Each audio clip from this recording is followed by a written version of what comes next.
Today is Monday, August 10th, 2020. Coming up on Roland Martin Unfiltered. Violence in Chicago. The mayor, she blames the prosecutor for not prosecuting people previously for looting. The DA, Kim Foxx, says, slow your roll. This ain't on me. We'll talk about that. Also, with a violence interrupters director, also T.O. Mr. Ceasefire Heart of It. Republicans are using the fear tactic to redefine the Black Lives Matter movement as a radical leftist mob. Why? They are desperate to scare white people. I'll explain. Back to school during a pandemic, a doctor will be joining us to further discuss how we can promote academic growth while keeping our children safe. Speaking of that, college athletes are saying, hold up. If we come back and play football, it had better be safe. Black men are demanding that Joe Biden pick a black female for vice president. And in Massachusetts, the largest companies in the state had a single black board member. What the hell is this, the 1960s? And what's up with these men angry and upset with the video dropped on Friday from Cardi B and Megan Thee Stallion? Y'all were pretty damn quiet when men released sexist language. I'm going to tie that to people questioning by women who are ambitious for president. Yeah, it's all related. It is time to bring the funk on Roland Martin Unfiltered. Let's go. He's got it. Whatever the biz, he's on it. Whatever it is, he's got the scoop, the fact, the find. And when it breaks, he's right on time and it's rolling. Best believe he's knowing. Putting it down from sports to news to politics. With entertainment just for kicks, he's rolling. It's on go, roll, y'all. It's Roland Martin, Rolling with Roland now. He's funk, he's fresh, he's real, the best, you know he's Roland Martin now.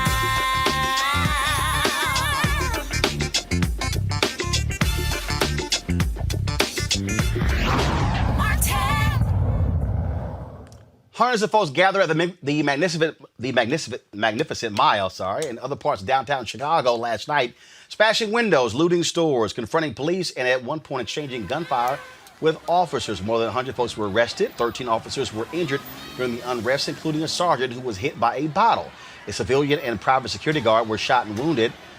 Now, the mayor of Chicago, Lori Lightfoot, she blames county prosecutor Kim Foxx, saying she should have previously prosecuted to the highest extent of the law the people who were previously involved in looting and rioting in Chicago. Kim Foxx had this reaction. Good afternoon. It was maybe 9 weeks ago that I drove into the city and saw the heartbreak and the anger that resulted in what we see again today, which are broken windows in this building. The news that I woke up to with widespread looting here downtown and in some of our neighborhoods, that I'm sure I, and like many people, are heartbroken, angry, confused as to how we find ourselves here. And the reality is that as we seek to figure out what is happening in what is truly an unprecedented summer, it requires us to ask tough questions, to do deep deliberation, and to put all hands on deck. All hands on deck means that rather than standing and pointing fingers, we work together. Now, what all started in Chicago was after cops shot a man allegedly for carrying a gun. That's what set off what took place yesterday. Now, that is totally separate from the continued violence that has happened in Chicago. Over the weekend, 35 people were shot, 3 were killed by Sunday night. This has been going on all summer. You heard Kim Foxx mention that. And in fact, there's a 75% increase in the shootings in Chicago this summer, a 139% increase in murders for July 2020 compared to the same time a year ago. what is happening in the Windy City. Joining us right now is T.O. Mr. Ceasefire Hardiman, Executive Director of the Violence Interrupters. T.O., again, you see on one hand you have the mayor. She's blaming DA Kim Foxx, saying had she prosecuted folks before, then this wouldn't be happening. The Chicago Tribune dropped a story showing how Kim Foxx's office has dismissed more felony cases than her predecessor, Anita Alvarez. What is actually happening in Chicago? What is going on there? How can folks around the country understand really what's taking place? Hey, thanks, and thanks first and foremost, Roland, for having me on your show. What's going on in Chicago? I'm glad you had me on because I was on the front line yesterday over in Inglewood, where there was a near riot that was about to jump off. Guys like myself, Tyrone Muhammad, a brother named Joseph Williams, Ed Russell, we got a chance to calm the crowd down. The police were out there, and they were going back and forth with the people. The young man got shot by the police. The facts have not been released yet in regards to the shooting yesterday, the young man in Inglewood. But most important, we stopped a potential riot on the front end in the Inglewood community yesterday, right on the front line. Secondly, in Chicago, what's going on right now, let's separate the gun violence from the looting and the rioting right now. The gun violence is at an all-time high, based on my opinion, because the violence is all over the place. You got a lot of interpersonal conflict. Gang violence makes up about 30% of the gun violence in Chicago, but a lot of interpersonal stuff going on. People they're on edge already. COVID-19, I'm not blaming COVID-19, but people are feeling desperate. People are at home all the time. People in the community don't have no outlets hardly. There's nothing really open out here, Roland, and people in the world need to know this. There's nothing for the young people to do. So idle mind brings upon a whole lot of different types of thoughts, okay? Homicides increased 139% during the month of July 2020. Now, when you talk about leadership in Chicago, I believe that we have ineffective leadership. They don't have the ability, in my opinion, to really address this issue of gun violence and reduce the gun violence. On behalf of Violence Interrupters, I'm not just talking about myself, Roland. I work with a lot of people in Chicago. We have mediated 43 conflicts this year on the front end where we stopped somebody from killing another person on the front end. And I've been trying to meet with the mayor for quite some time now, but I stopped trying. My thing is now to just keep doing the work. There's a community that I work in on the west side, the near west side. We've gone 60 days without a shooting. None of the businesses were torn up over in the community that we work in. So gun violence right now, you just had the rapper Duck. He was killed, and they were expecting big-time retaliation after his killing. We've been meeting with both sides, not just me, once again. I have a team of people out there. There's a lot of organizations supporting the cause, and there has not been any retaliation as of today. Let me put it like that. So the looting that just took place in Chicago, and I notice the blame game is kicking off on a higher level now. You cannot just blame Kim Foxx. You know, it's important to have somebody in Chicago that knows the back alleys of Chicago, the concrete jungle here in Chicago. You know, I don't want to just come on and criticize the mayor. That's not what I'm trying to do here. What I would like to say is that I met with Superintendent David Brown. He's new in Chicago. It's going to take some time for him to learn what's going on in Chicago. So right now, there's no need to point fingers, because if you want to point fingers, David Brown doesn't know Chicago. Lori Lightfoot does not know Chicago, okay? If you want to just be technical about it. So right now, we need all hands on deck once again. Kim Foxx is doing the best she can do. She may have made a few missteps like a lot of us do, but there's no time to point fingers. Let's bring it together and really organize these young people to the point where they feel a part of society instead of feeling disenfranchised or ostracized from overall society, Roland. So, but how do you get it under control when you have, of course, when you have a situation there, young folks being killed? I saw a story last week, a young boy, his mom kept him inside. She didn't let him go outside and play. He never made it home. You have folks who say they feel helpless with what's going on there, what's happening on those streets. You don't have the same, let's just be honest, you don't have the same centralized gang control that you used to have in Chicago, where, like it or not, they were able to actually control violence there. And so you have these offshoots. You have these lone gunmen. You got folks just sort of operating in their own space. And so what is the blueprint to try to get it under control? Because Trump and others are like, send in more cops. That's the answer. Community says it's not the answer, but the community wants to be safe. Well, you cannot arrest your way out of an epidemic of gun violence, right? It's learned behavior. A lot of guys grow up in the community. This is what they know, okay? My thing is, I would like to make an appeal to anybody listening and watching out here. If, let's say, hypothetically speaking, if the mayor of Chicago appointed T.O. Hardiman like the street superintendent of police, let's hypothetically speaking, I could bring homicides down in Chicago by 70%. God has blessed me with a proven track record. I know how to communicate with my people. I'm talking to my people now. I know how to communicate with them young brothers and sisters out there in the concrete jungle a certain way. But you need somebody with, like, the alpha dog must return to Chicago in order to restore order out here, Roland. The thing is, mental health is at an all-time high. People not receiving no type of funds out here. Just imagine all the people that are unemployed right now. 45% of African-American youth are unemployed in Chicago. We have a big job ahead of us. And instead of pointing fingers, we should organize and unify. And the mayor should be able to reach out to people like me that's not your traditional yes man, somebody that might be able to help the city out, not help her out, but help our good city out right now. So, a lot of people are getting funded to, work to reduce violence. I'm working. I'm not getting the funding I used to receive. And I'm not here just on here talking about funding either. People can fund me if they want to. If they don't, that's fine. But my thing is this here. There are countless agencies that can do the work, Roland, but they're not being called to the table right now. And we need everybody.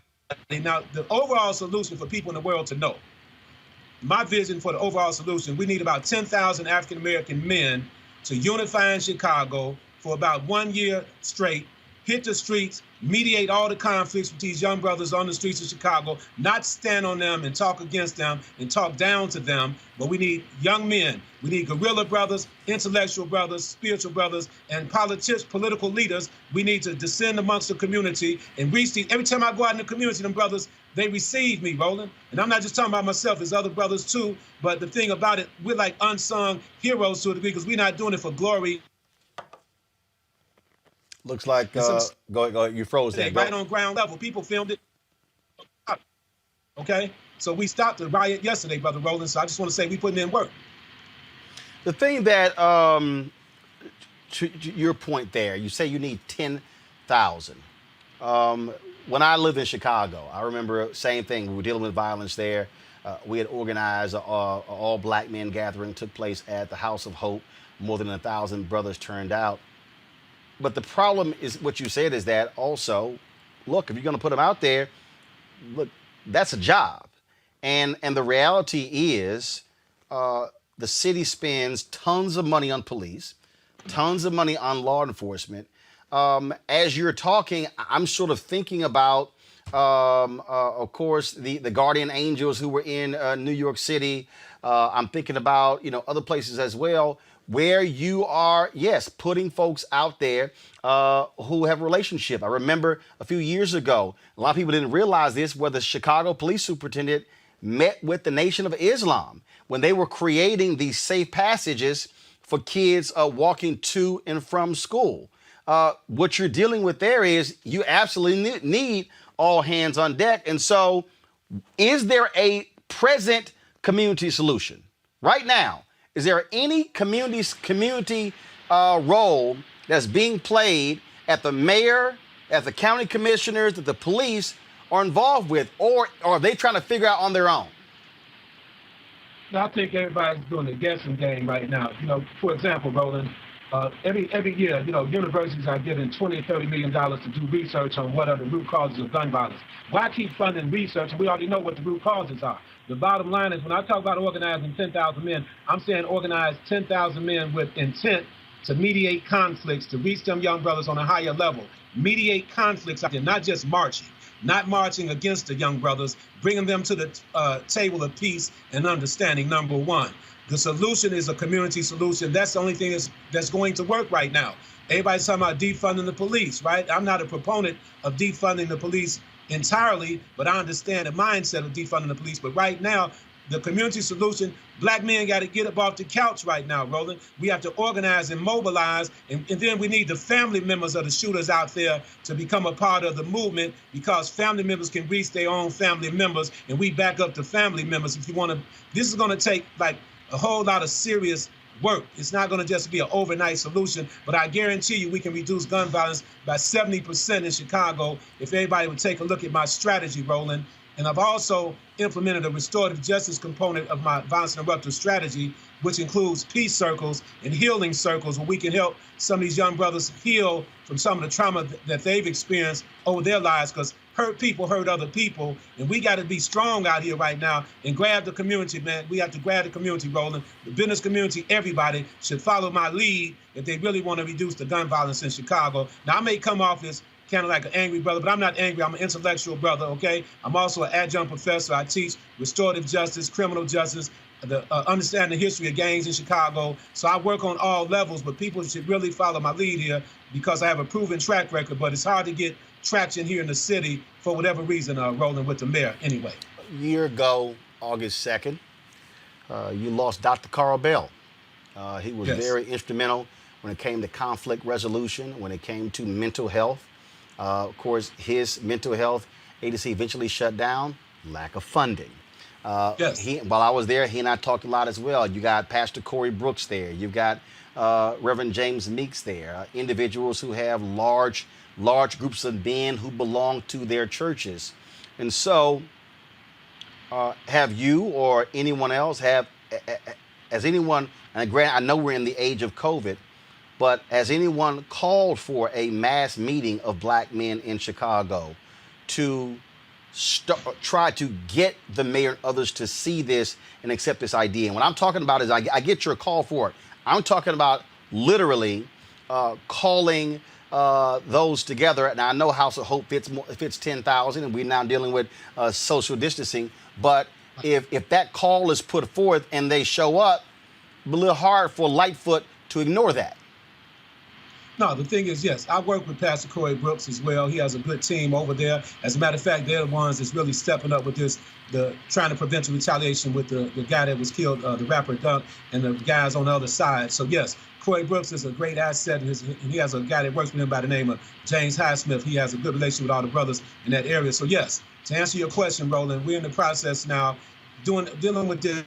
This social distancing is kind of hard, but on the west side, I've organized around 5 different tribes. I call the brothers tribes, and we're organizing the first social distance type of peace summit on the west side coming up probably within the next 30 days. And then on the larger level, see, the thing when you organize summits, we're not going to call it a gang summit, it's a peace summit. You have to meet, it's mandatory that you meet with all the young brothers first, get them on board with you in advance. So it takes a little work. So we may have to we don't want to do it overnight, strategize on it for sometime in October. So therefore everybody would know, the reason why they're coming to the summit, because you remember the Million Man March, which was a great thing. They had the Million Man March twice, but when brothers got back to Chicago, the killing continued. We did not stop the killings, in other words. So we have a lot of outside forces right now, Roland, even in the black movement. You got agent provocateurs. You got personal hidden agendas taking place out here. You got people pumping illegal drugs in our community and illegal guns. So when you address this issue straightforward, the way I'm talking,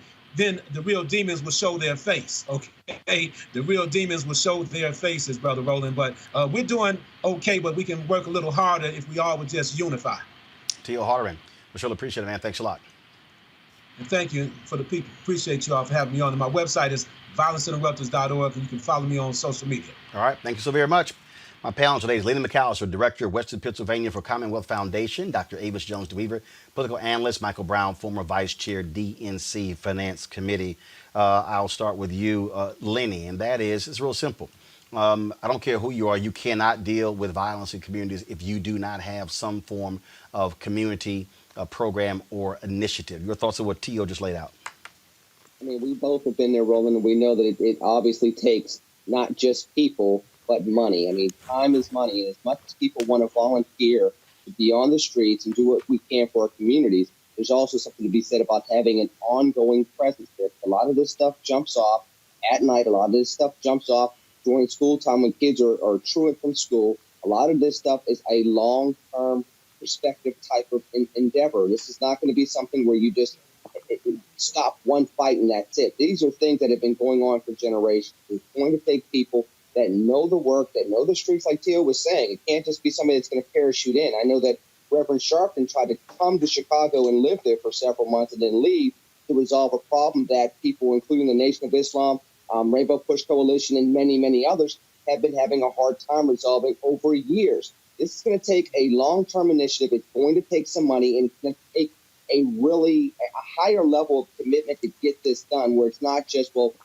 black on black crime, take care of it. It's going to take something that the government tries to take a deeper understanding of and not just over-police it, because as we have seen, over-policing is not the answer to eradicating problems that have social ramifications, cultural ramifications, but dare I even say racial ramifications in regards to how we got here and where we're going. Avis, look, I mean, you have to have a community component. If the community does not trust city officials and police, they're not going to turn anybody in because they're going to fear for their own safety.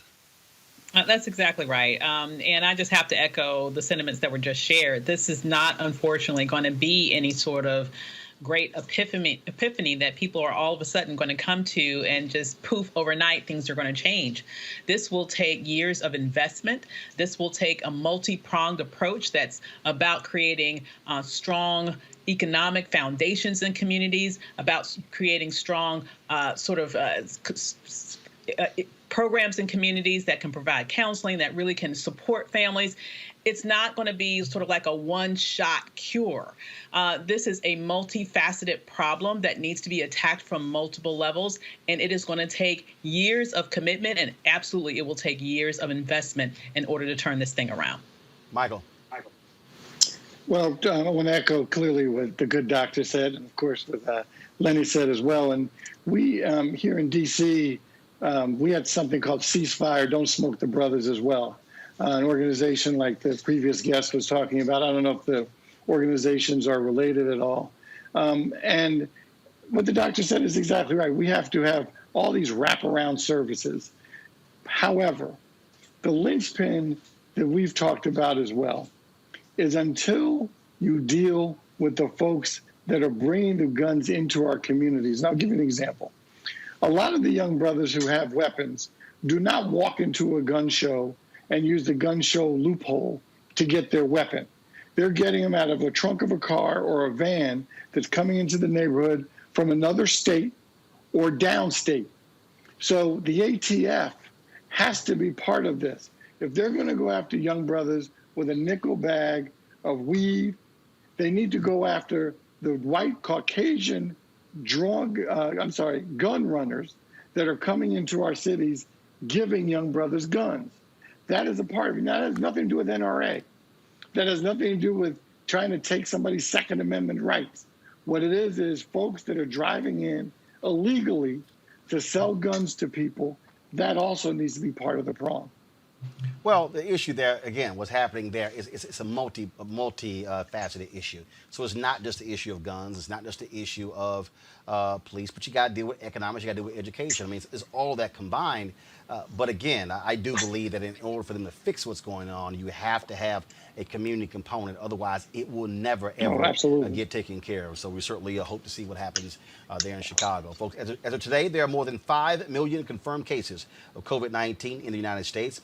163,000 people have died because of the risk. The majority of large public school districts have chosen to transition to online learning. Some have already returned to in-person classes, and they're seeing an increase in cases of COVID-19. Meanwhile, colleges and universities are consistently altering their plans and opting for online fall semesters. Not only that, college football is now being affected, where they're talking about canceling the football season and moving to, of course, in some cases, football in the fall. That makes sense. You got some players who now have joined together. Those players, they want to create an association. Some of these players say that they want to form that association. Some of them say they want to play, but they want to be safe as well. We heard where the Big Ten was supposedly going to announce they were canceling the fall season. That has not officially been made. So we've heard all kinds of things back and forth. So we're trying to figure out in terms of what is going to happen. What we do know right now is that when it comes to schools, some schools are opening, some are not. Some are going through a hybrid schedule where they're on for 2 days, online for 3 days. It's all over the place. Frankly, folks, we'll know in 2 weeks. Joining us right now is the pediatrician, Dr. Irene Matthew. Dr. Matthew, welcome to Roland Martin Unfiltered. Hi. Hi, thanks so much for having me, Roland. So when you see all of this back and forth, when you see what's going on and people are just absolutely confused, you got parents who are saying, look, what are we supposed to do? I got to work. Kids can't be at home by themselves. This is a huge mess we have. It is. It absolutely is. And I think you perfectly summed up a lot of the anxieties that I am seeing every day in my clinic. People just aren't sure what to do. And it doesn't help, as you pointed out, that every school district, it seems, is doing something different or kind of changing their minds from day to day as the data changes. But what I tell parents is that there's really no one size fits all. And I try to walk them through a conversation of their child's individual risk, not just the risk of COVID, but also the risk of that child staying home from school, as well as the rest of the community. Children live in families. They've got parents. They sometimes have grandparents or other elders at home that we need to think about. And then the schools themselves have teachers and staff members. So, it's really a multifactorial issue here. All right. And so you look at the school district in Georgia. They announced what was going on. They announced what was happening in Georgia, where they went back to school. A student took some photos. They suspended the student, reinstated the student. Now that same school district, they're going online learning. I mean, I kept telling people, look, once you get some cases, school ain't going to be in session. Right. I think that's a really good point. So it's kind of just a question of how long do school districts want to play that kind of catch-up game of trying to figure out where the cases are and try to chase those down before they realize that it's really not possible to fully contain it and are forced to shut down. Well, right, and that's the thing again. And I keep trying to explain to people that the moment you have somebody test positive and somebody else does it, school's not going to be in session. I mean, it's going to happen. You simply, unless you look at schools in the same way you see what's happened with the NBA, unless you create a bubble, unless you create something, it's not going to work. Then I had the superintendent in Georgia. He goes, well, we can't police students wearing masks. Yes, you do. You police everything else. Right. I mean, schools have had dress codes certainly since I was in school, much longer than that. So dress codes are certainly enforced. So, I mean, I think with younger children, it really is hard because developmentally, it's difficult for a 5-year-old to have a mask that fits them properly and to remember to keep it on the entire day. And so to some extent, this is going to be a sort of moot point for younger children who are just developmentally not able to keep a mask on, to practice social distancing, to not touch their faces. But, for older children, certainly we can enforce it, just like we can enforce every other type of dress code. And again, I don't understand how hard it is. Kids walking down the hallway, hey, mask on. I don't understand that. That just makes no sense to me. College football. You have these coaches who say they want to play. They're saying, these football players will be safer at the university than we'll be going back to their homes. But here's what you're dealing with. You're dealing with 70-plus players on these major football programs, staff, coaches as well. That's more than 100 people who are going to be in these environments. Again, unless you create a containment system and like this bubble concept like the professional sports are doing, it's not going to work.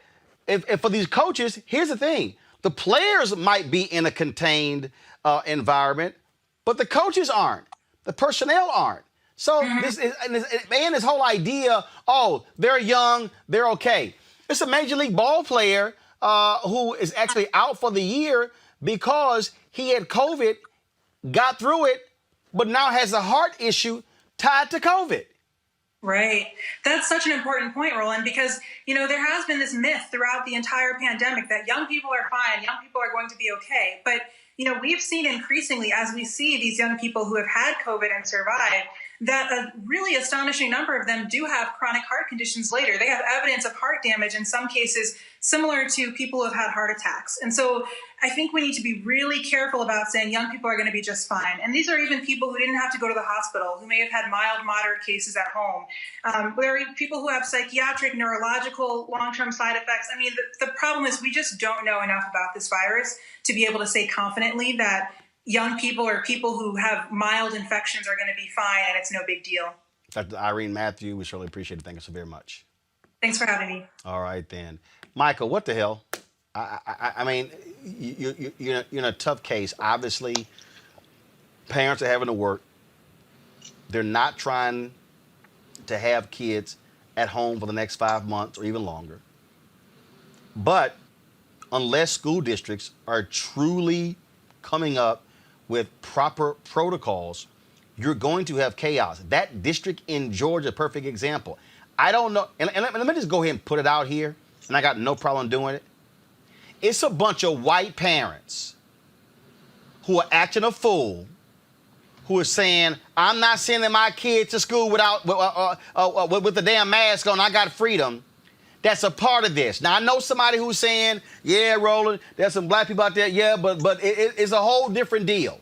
You don't have a lot of black people out here hollering, my freedom, my freedom, my freedom, when we're dying from this at a higher rate than anybody else. And black kids having a lower rate of infection out of black, white, Hispanic. Hispanic, number one, highest rate of infection, they're number one. Whites, two. Black, three. Second highest death rate, black. Well, like anything else in this world, in America world, frankly, the world, it's everything's so politicized. And take Georgia, for example. Governor Kemp will pretty much do whatever 45 tells him to do.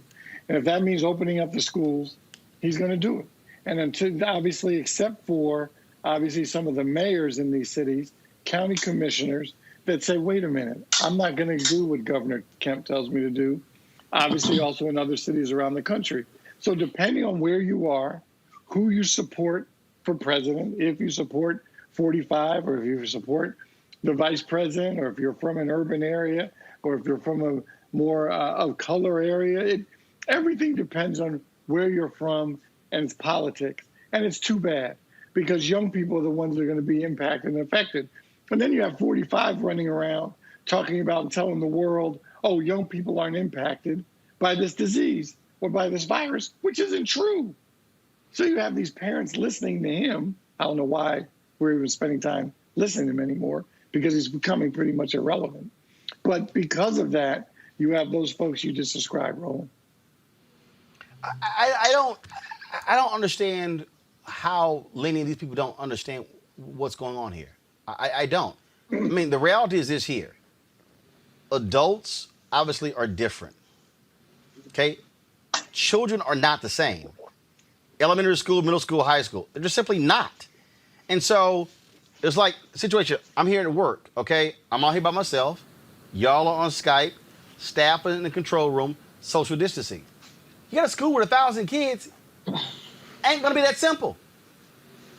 You're right. But part of the issue is, too, every single one of those kids, to an administrator, to somebody in the education reform fight, is a dollar sign. Let's just talk about what that is as well. It's less about the freedoms when it comes to rural versus urban. It's more about who's going to get the education fund. There's still money from the CARES Act that's sitting around that people are fighting for when it comes to everything from school choice reform to traditional school districts. We won't even get into the decades-long fight for education funding when it comes to traditional schools, public charter schools, private schools, charters alike. You're taking that and exploding it during a pandemic, and you have this fight for who can get the most funding. Well, if we open up in person, we can then ask for more funding to be infused into this. If we're a private school and we open up, we have a competitive advantage over a public school.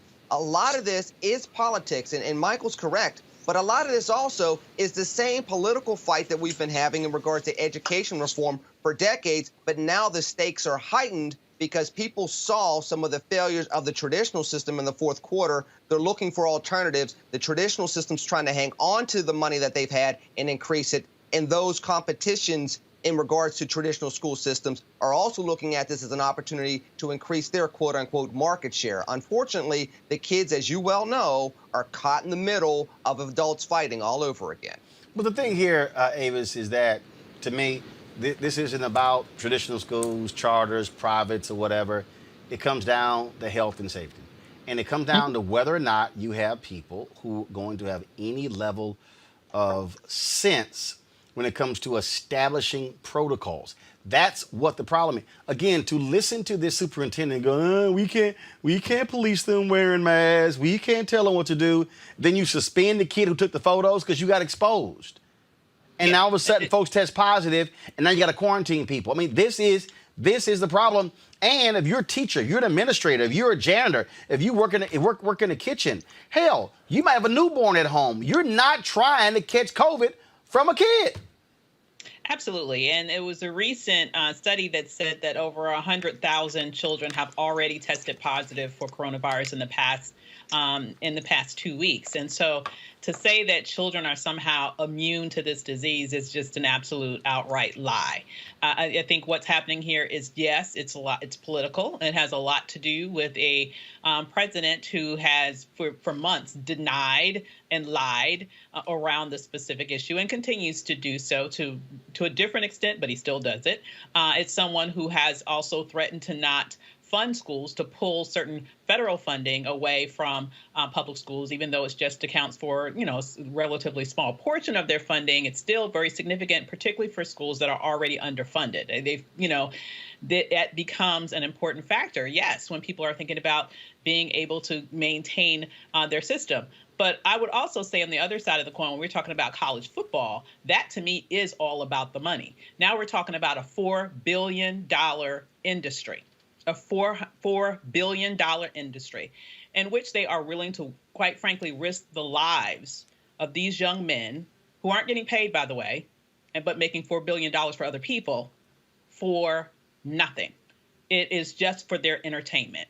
That, to me, is just as unconscionable as having young children go to school every day, not only putting their life in safety and danger, because there have been children who have died from this disease, but also putting in danger the life and safety of all of the staff that work in those schools, as well as their parents and their broader communities when they go home. Well, look, it makes sense that be done. Again, I'm telling y'all right now, school, we get to September. Kids go back, and kids start testing positive.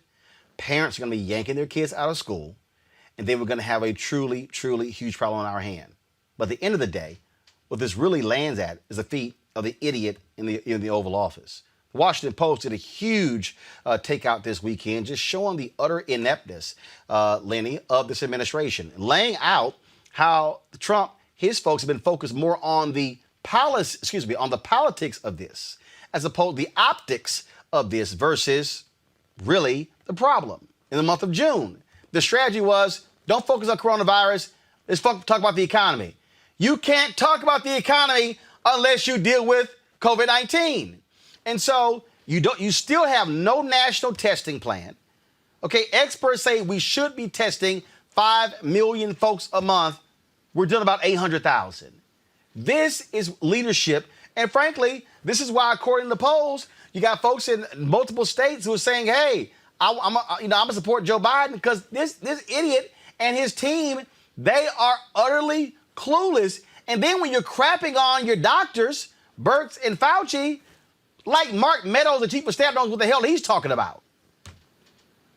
Well, unfortunately, what ended up happening when Donald Trump was elected president in 2016, people were not necessarily voting for leadership. They were looking for a shakeup. They were looking for somebody that was going to make them feel good versus being prepared for instances like this. His was not a vote of leadership. His was a vote against a candidate. Well, the bad news about that is when you have situations like this, somebody that is not necessarily skilled at government, somebody that is generally following the guidelines of let's try to force this through, you have these type of situations. I've said this previously. I even said this about Mitt Romney and other business people on both sides of the aisle. Running a business is not the same as running a government. When you're the head of government, you can't fire citizens. You can't mandate certain things because, as you mentioned previously, people have their freedoms one way or another. So you have to have a certain level of planning, and you have to have a certain type of guidance down the path of whatever process you're working with, whether it's the economic recovery or it's dealing with the pandemic. That's not Donald Trump's strong suit. If you look at some of the things that he has gone throughout his business career, it's evident that that's not his strong suit. So what the campaign ended up doing was, can we pivot towards his strong suit? The problem for the American people is the fact that this is less dealing with the pandemic. This is more dealing with the election in November. And there have been obviously human consequences to that. Now, the flip side to that is you also have seen governors at the state level, both in Republican and Democratic camps, take certain types of moves that, again, might have been more politically motivated then they will have been, let's lean on all different type of experts. The health experts, economic experts. Are there ways to shut down our economy effectively, keep people safe, and make sure we don't have exorbitant and in some instances unnecessary unemployment rates like we have here in Pennsylvania? Could we have made sure we've done some things that keep certain aspects of the economy going versus what we did here in Pennsylvania, shut down sectors and industries that nobody else did? We're finding failures all across the board, but as you well know, as Truman said, the buck stops there in the Oval Office. Again, what you're just dealing with, you're dealing with sheer madness. What you're dealing with is someone who has no clue whatsoever. This today also was at the White House. Y'all watch this. 97,000 children tested positive for coronavirus in the last 2 weeks in July, according to the American Academy of Pediatrics. Does that give you any pause about schools reopening for in-person learning? Because they may have, as you would call it, a case, and maybe a case, but it's also a case where there's a tiny fraction of death, tiny fraction, and they get better very quickly. Yeah, they may have it for a short period of time, but as you know, the seriousness of it in terms of what it leads to is extraordinarily small, very, very much less than 1%. So do you still believe that children are essentially immune? Yeah, I think that for the most part they do very well. I mean, they don't get very sick. They don't catch it easily. They don't get very sick. And according to the people that I've spoken to, they don't transport it or transfer it to other people, or certainly not very easily. So, yeah, I think schools have to open. We want to get our economy going. We have incredible numbers despite this.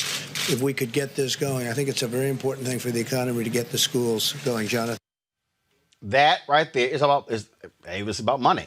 And then for him to say they don't pass it on, kids have died. He's not a doctor and he doesn't play one on TV. He's actually not even a good businessman. He ran 6 businesses into the ground with bankruptcies.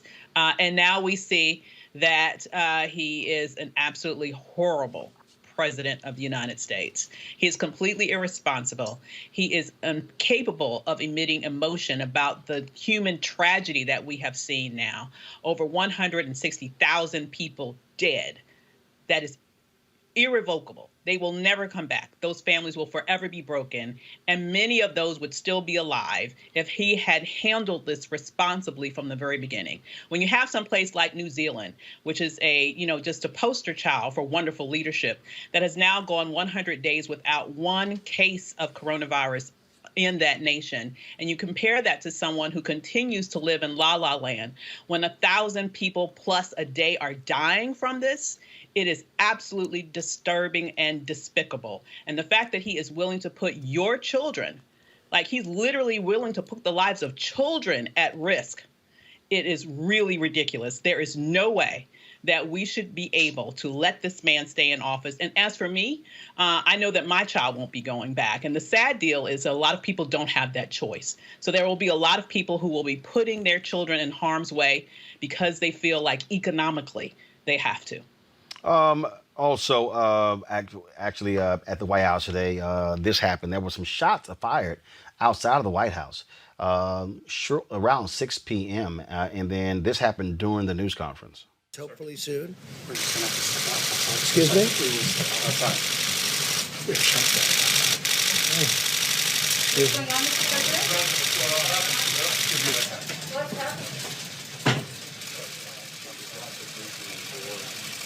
Hopefully soon. So this is about 5:55. Actually, I was driving in.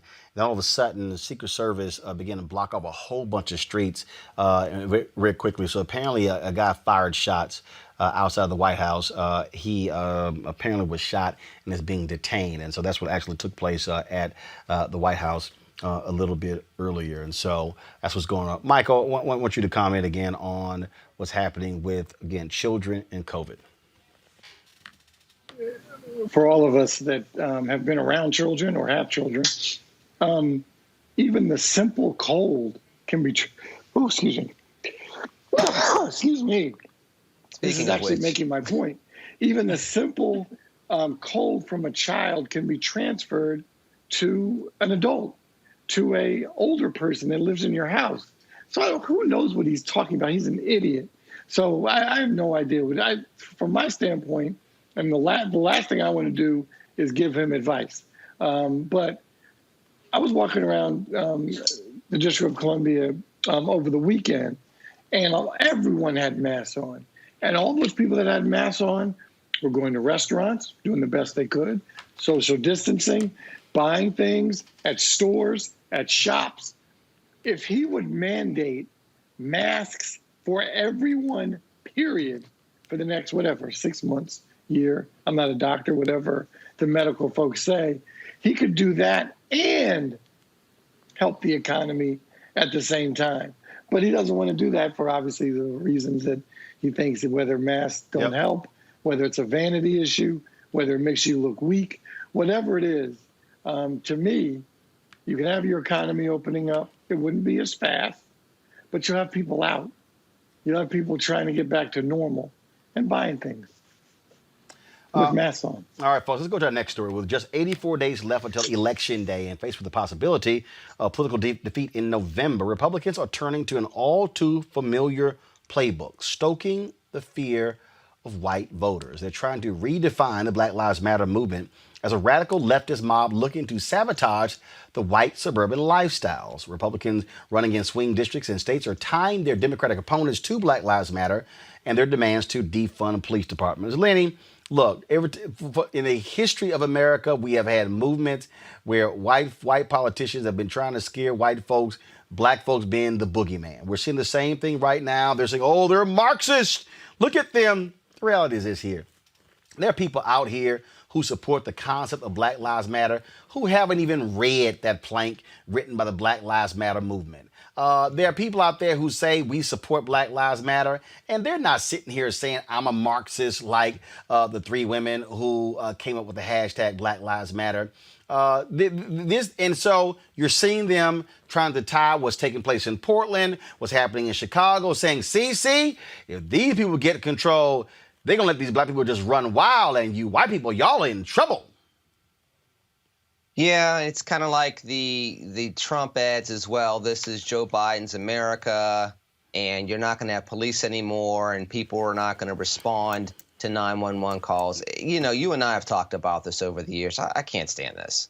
You know, you want the black vote, compete for the black vote. If you want to make the case as to why black voters should not vote for the Democrat Party 95, 96% of the time, make the case for that. Pivot back to HBCUs. Pivot back to what the economy was before a historic pandemic. Do what you want. But this divides our country in a way that whether Donald Trump is president January 2021 or not is going to continue the divisiveness. People forget, and I brought this up in a couple of articles I've written for Red State. You know, people were marching and protesting Trayvon Martin when Barack Obama was the 44th president. They were doing the same with Eric Garner. They were doing the same with Ferguson in 2014. They were doing the same things right here in my hometown of Pittsburgh.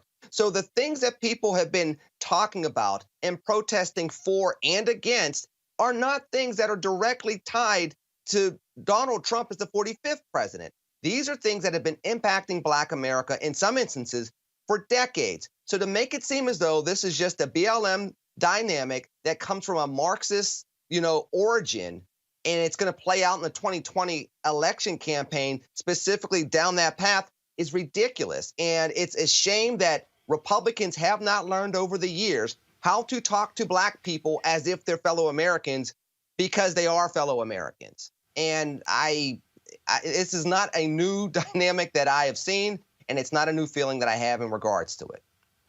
Michael, again, the whole point here is scare white people. Donald Trump's only strategy, how can he scare enough white voters to vote for him? And I don't know if those ads are necessarily working. I know there was a report, I'm not sure, I'm sure it wasn't on Fox News, it could have been on one of the other cable network shows, where they interviewed some white suburban women and voters and asked them their opinion of these commercials. And they were very disgusted by them. So I don't know if the country is turning for whatever reason, or maybe it's because folks believe in Black Lives Matter, whether they just their own minds have turned the corner. I'm not talking about 45's hardcore traditional supporters and voters, but other folks, it's like they don't like those kind of ads. I don't know if the Willie Horton ad would work today, but clearly 45's folks think they do, because that's what that kind of non-police commercial is all about. It's very Willie Horton-ish. So we'll see if it works. Some folks say it's not working. And I guess we'll see what happens on November 3rd. But he's never, and to Lenny's point, I think that's part of, I think, the frustration for some Republicans that actually really do care about going after the of color or black vote. And why aren't you doing it better? Is because of what Lenny laid out. They're just not that interested. They don't think they're going to vote for him anyway. They're not going to get a lot of votes in these, what they would consider these urban areas. So why should we even try? So if you're not going to try, you're not going to get the vote. Michael, if I can, I think the difference is everybody saw the George Floyd video. So when Trey Gowdy is calling for criminal charges on Fox News, when you have all these conservatives that were outraged and calling for criminal charges, and then you try to follow up with a typical, scare them into the more conservative, more police-friendly vote like conservatives have done going back to 1988 and Willie Horton, it's just not going to play because people have seen that video and Rodney King and several others, including Laquan McDonald in Chicago. We're at a different point of time because of the cell phone video with some of these police misconduct situations. Heck, when we've seen police beat up on black teenage girls, people have seen enough of that to say, you know what, enough is enough. And then if you try to have those type of ads after that, people are not buying into it like they may have 20, 30 years ago. Avis. That's exactly right. If you look at the surveys that have been done around this issue, you have seen a huge shift, specifically in the opinions of white respondents around issues involving Black Lives Matter. Now with over 70% of whites indicating that they are supportive of the movement. And so what's happened with the campaign, with the Trump campaign, is they have become very disjointed with the direction of the public. I know that with the time that I spent literally on the ground in protest in Washington, D.C., it really struck me how multiracial the crowd was. And as I look at other footage of other cities around the nation, I see that as a commonality. I mean, it's just a very different moment. And I think he's just completely tone deaf in trying to ring that same, you're right, Willie Horton-like type of bell in a time that's different and in a time where the population that he's hoping to appeal to, a significant portion of them, not all of them, but a significant portion of them have shifted their paradigm on this issue, and they understand the legitimacy of the movement and exactly why it's needed. All right, folks, let's talk about politics. Sports and entertainment figures, along with more than 100 other black male leaders, sent an open letter to Joe Biden expressing disgust at the way black women have been unfairly criticized and scrutinized during his vetting process to pick his running mate. He is going to announce the VP pick this week. The letter says, as someone who has said throughout the campaign that VP Joe Biden needs to choose a black woman VP, the urgency for that pick has gone from something that should happen to something that has to happen. It disgusts us that black women are not just being vetted in this VP process, but unfairly criticized and scrutinized. Was Joe Biden ever labeled too ambitious because he ran for president 3 times? Should President Obama not have made him the VP because he had to worry about his loyalty when he clearly had ambition to be president himself? Why does Senator Kamala Harris have to show remorse for questioning Biden's previous stance on integrated busing during a Democratic primary debate? Have Democratic Party leaders, allies, or donors ever required Joe Biden to show remorse for the 1986 or 1988 anti-drug abuse bills, which established mandatory minimum sentencing, and subsequently crack cocaine sentencing disparities, and by its own admission, led to mass incarceration? What about the 1994 crime bill? Let's be clear about the kind of remorse and reckoning that matters in 2020, when the black community is still suffering the consequences for these oppressive measures. So, black women are the only ones required to stay in their place and to show remorse for even questioning their own oppression. For too long, black women have been asked to do everything from rally the troops to risk their lives for the Democratic Party with no acknowledgement, no respect, no visibility, and certainly not enough support. More than 700 black women signed on to a letter demanding a black woman VP, and we black men stand in solidarity with them. Failing to select a black woman in 2020 means you will lose the election. We don't want to choose between the lesser of two evils, and we don't want to vote for the devil we know versus the devil we don't, because we are tired of voting for devils, period. Among those signing, Chris Paul, Sean Diddy Combs, Charlamagne the God, Omar Epps, and a number of others. What do you make of this letter, Avis? Clearly, the pressure is on Joe Biden. He has drawn this thing out. Folks are getting antsy. They're not happy when reports surface about former Senator Chris Dodd, his comments about Kamala Harris. Now they're having to deal with it. Absolutely. I mean, first of all, I just want to say thank you to the brothers who came together to write and sign that letter. It is so affirming as a Black woman to see such bold and public support of Black women by Black men. I just want to say that is beautiful to see. I'm so happy that they did that. But you're exactly right, and they were exactly right when they pointed out the blatant racism and sexism that was specifically thrown at Black women, and particularly Senator Kamala Harris, with regard to this process. The way that the Biden campaign has carried this out, to be honest, they should be ashamed of themselves. They should be absolutely ashamed of themselves. All of the leaks that have gone out that have been so insulting and so disparaging, it is just no excuse for it. So, you know, I'm just disappointed and, quite frankly, angry that they have dragged the names of these women through the mud, that they have tried to insult them, and that they have insulted them, and in a way that they just didn't have to. You know, I don't even understand why Chris Dodd is still involved with the process, quite frankly. You know, it is insulting that you have people that are in Biden's ear who apparently hold these racist and sexist stereotypes of Black women. I have news for him. We are not the help. We actually have leadership of potential and ability. And if Biden wants to win in November, he needs to choose a Black woman as his vice presidential candidate. Michael? As you know, as a Biden surrogate, and I agree with most of the things that the good doctor has to say on many of the times we're on your show, Roland.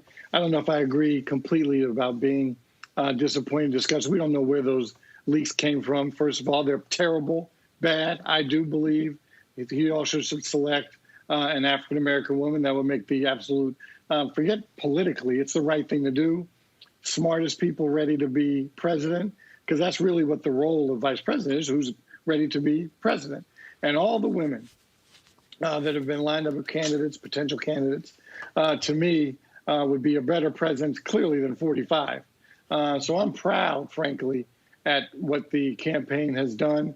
No campaign in the history of America has done what the Biden campaign has done about laying out women of color to a chance to be vice president of the United States. So I think we should also give credit where credit is due. Has it been a perfect process? No. Could they have done better? Yes. Could they have made the decision quicker? Of course. But I think they're walking down the road. And keep in mind, when the vice president started talking about what he was going to do on the Supreme Court, he clearly made sure it was going to be an African-American woman. Now he's talking about probably going to select an African-American woman for vice president. I agree with the doctor. Things could have been done better. But frankly, this is historical, what Joe Biden is doing, both what he's going to do on the Supreme Court and what he's going to do as his vice president. But Lanny, here's the deal. process have been better, yes. Lenny, I've said for months, Biden ain't got a choice. He has no choice, because here's the deal. Black folks saved his candidacy. Without South Carolina, Biden is DOA. Get the nomination. His political career is dead. And here's the deal. One of the biggest criticisms that Black people have had about Democrats is that they want us to be political sharecroppers. They want us to deliver the vote, but they don't want to spend money on Black consultants, on Black pollsters, on Black campaign managers, don't want to spend the money on Black media, don't want to spend the money on boots on the ground when it comes to Black get out the vote efforts. And now it's time for significant positions, then don't get rewarded. Oh, sure, you got a Black president, But what black people are saying is, hey, Joe, without us, player, you ain't even standing right now. It'll be somebody else who is a nominee. And so if he does not pick a sister, Lenny, I'm telling you, he will unleash a level of criticism that he does not want to deal with right now in August with him showing up in key polls. And look, the Biden campaign could be pleased that he's peeling off these white suburban voters and these white older voters and these independents. But I'm telling you right now, I was in a meeting with Reince Priebus at the Republican National Committee in 2016 when they were meeting with the folks at TV One. Tara Walls says in the meeting, there is no group that hates us more than the Republican Party. And they can ill afford to piss off even a fraction of black women going into November. Well, as the notable exception on this panel, I'm going to remind everybody that the former vice president just went on in the media and said that, unlike, African Americans that are not very diverse, Latinos are diverse. He has a tendency to step in it all the time, and he tried to pander to Latinos by throwing the African American voter once again underneath the bus. And to continue to go down this path, he has a bad track record over decades of offending different minority groups. And I'll be honest with you, one of the things that I think makes people nervous, because this letter came out today after the comment from over the weekend and after Gretchen Whitmer's name got thrown right back into the news cycle in regards to a possible VP selection. You really want to piss off black women? Let Gretchen Whitmer end up being the VP selection. That's how you have black women who vote 97 to 98% of the time with the Democratic Party. That's how you get them to stay home. And that's how you get 50,000 extra votes in Pennsylvania, 50,000 extra votes in Michigan if you're Donald Trump. People forget all you needed were normal numbers, not necessarily the Obama numbers, but just basically normal numbers, and you don't have Donald Trump as president. And Joe Biden's running this grist once again with his poor history on some of these issues, coupled with stretching this out, coupled with continued recent history of gaffes when it comes to issues of race. The Charlemagne the God interview wasn't even 6 weeks ago. So you have these things lining up back to back to back to back, and people are sick and tired of being taken for granted. Yes, they don't want to vote for Trump per se, but they don't want to continue this path of, okay, Democrats are going to take us for granted once again, and when it's time to do the things that we need for our communities, they take a step back. I remember running 4 years ago, there was a memo out the Democratic congressional candidates saying, do not get too close to the Black Lives Matter movement. Do not even say Black Lives Matter because it might be used against you and you might have to promise too much legislatively should you win. But the very first thing I told my opponent in our debate, I can say Black Lives Matter. Why can't you as a 11-term white congressman? You do not want to have that image going into 2020 and then pick the wrong person or continue to play this game. Biden does not want that because he does not know how to think on his feet in regard to these issues, and that would just be another gaffe after another gaffe that would keep people at home in November. It's going to come down. I'm trying to tell y'all, it will be absolutely nuts if he doesn't pick a black woman. That's some smoke he does not want. He does not want it. So I want to do this here, though. And I know some of y'all might be sitting at home saying, how can you link these two? But I have to link these two. And that is, we've heard all of this drama about the ambition of Senator Kamala Harris. And is she ambitious? Yes. There's a whole bunch of male politicians who are just as ambitious. Y'all remember Beto O'Rourke? Lost. First of all, a congressman from Texas who I had never heard of. And I'm from Texas. I had never heard of Beto O'Rourke. I didn't. He in El Paso, he might as well be from California. That's so far away from damn Houston. But he runs against Ted Cruz. Loses. Small margin. He says he was built to run for president. He was made for this. Really? Ran, didn't survive, dropped out. I can go I remember the guy who ran out of Montana. Bullard, I think. Bullock. I don't know what the hell his name is. Governor of Montana. That shows you he didn't poll at all. I can't remember his name. His wife gave an interview where she said the only way we're moving to Washington, D.C. is if he's president. All right, boo, guess y'all ain't moving. He dropped out. Now he's running for the United States Senate. So men, especially white men, have openly expressed their ambition. No problem. No issues whatsoever. And all of a sudden, when it's women, Senator Elizabeth Warren, Senator Kamala Harris, and on and on and on, how dare they?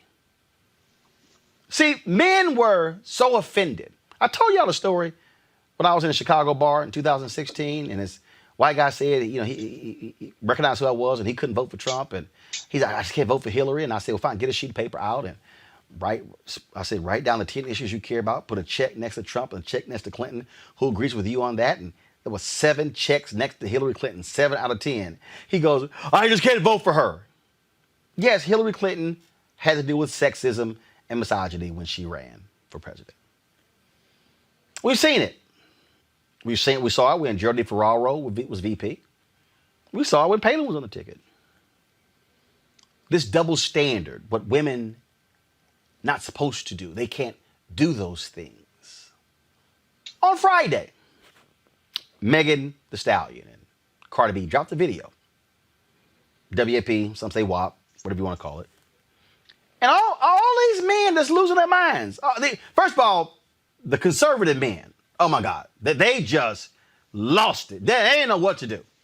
Some dude running for Congress, I mean, he was just trashing them, how he accidentally saw the video. I don't know how in the hell you accidentally saw the video on YouTube. But then you got conservative Ben Shapiro, okay, who was sitting here running his mouth on his show. Y'all, let me play for y'all what this fool had to say. Watch this. Whores in this house. There's some whores in this house. There's some whores in this house. There's some whores in this house. Hold up. I said certified freak 7 days a week. Wet ass P-word. Make that pullout game weak. Yeah, you effin' with some wet ass P-word. P-word is female genitalia. Bring a bucket and a mop for this wet ass P-word. Give me everything you got for this wet ass P-word. Beat it up, N-word. Catch a charge. Extra large and extra hard. Put this P-word right in your face. Swipe your nose like a credit card. Poor little Ben. He was just so offended, just so upset with those particular lyrics. CeeLo Green also had something to say. In an interview, he said, which I found to be quite interesting because I was like, really, CeeLo? You're weighing in on this? This is what he said. We are adults. There should be a time and a place for adult content. As adults and artists, we should at least attempt to be each other's accountability partners in some regard. He went on to say the stereotypes that are celebrated and perpetuated ultimately make the perception a reality. It is disenfranchising and it has caused a great deal of problems. He later said, you have the heads of state like Nicki Minaj or someone who is up there in accolades, success, visibility, a platform to influence. Nicki could be effective in so many other constructive ways, but it feels desperate. This is what CeeLo also added. Attention is also a drug, and competition is around. Cardi B and Megan Thee Stallion, they are all more or less doing similar salacious gesturing to kind of get into position. I get it. The independent woman and being in control, the divine femininity and sexual expression. I get it all, but it comes at what cost? Here's what I find to be interesting about all of these men who got something to say about a video where 2 women are openly saying what they want and how they want it and how it makes them feel. Oh my God, what should we do?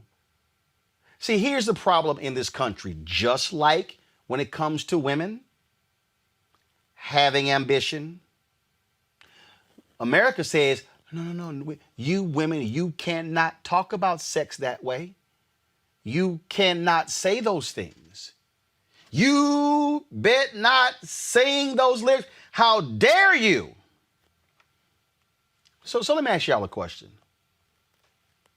Where was Ben Shapiro? And where was CeeLo? And where were all these other men?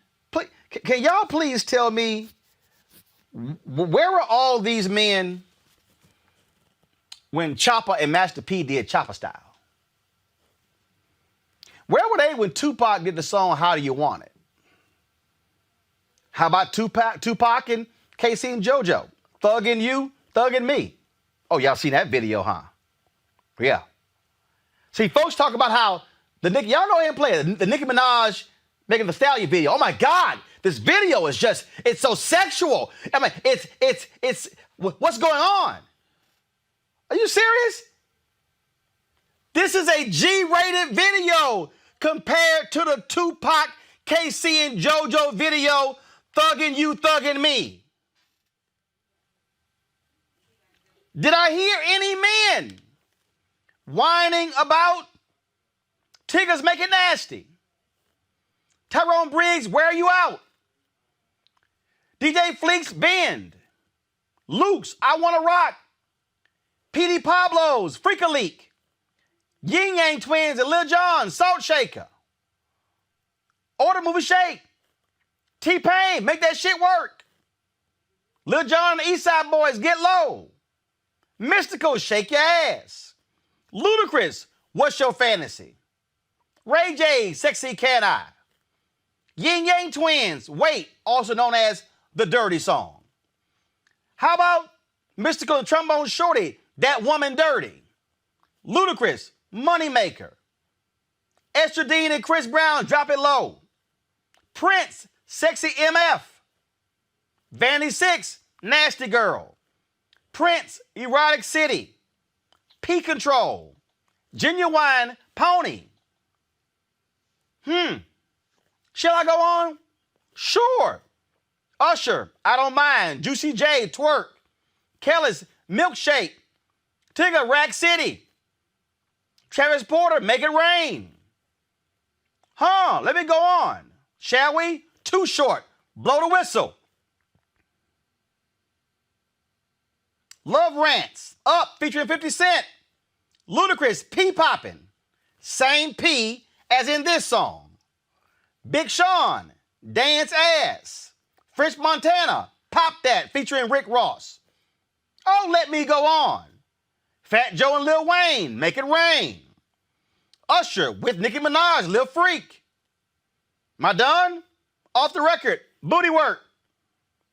Robin Thicke, Shake It for Daddy. What you think he's saying, shake it? Huh? Matter of fact, if y'all want to listen to a sex song, listen to CeeLo's Love Gun. Oh, my bad. My bad. Nelly, Tip Drill. Prince, Head. Montel Jordan, Let's Ride. Digital Underground, Freaks of the Industry. Silk, Freak Me. Prince, Cream. Oh, y'all think I'm done? No, I ain't done. 2 Live Crew. All men, pop that coochie. You need D in your life. Throw that D. Shall I go on? Huh? Shall I go on? Juvenile, Slow Motion. What do you think he's talking about? Lathan Grady, Freak It. Ludacris, Sex Room. Ludacris, What Them Girls Like. Ludacris, Nasty Girl.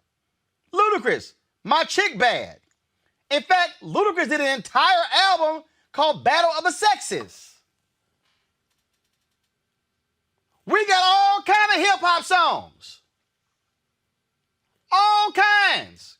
Where men are talking about sex, their body parts, how they like it, lick this, do this, drop that, hop on this, lay on that, but y'all ain't say a damn thing.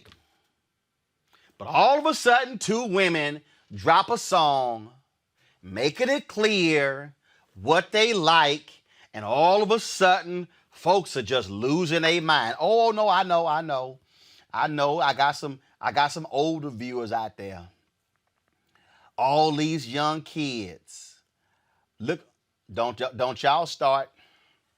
Let me take y'all back to a CD that I came across. And these are songs from the 1940s and 50s. There's a song called Big 10-Inch Record by Moose Jackson with Tiny Bradshaw. Dinah Washington did a song called Big Long Sliding Thing. Roy Brown did a song called Butcher Pete. The Swallows did a song called It Ain't the Meat. The Dominoes did a song called 60-Minute Man.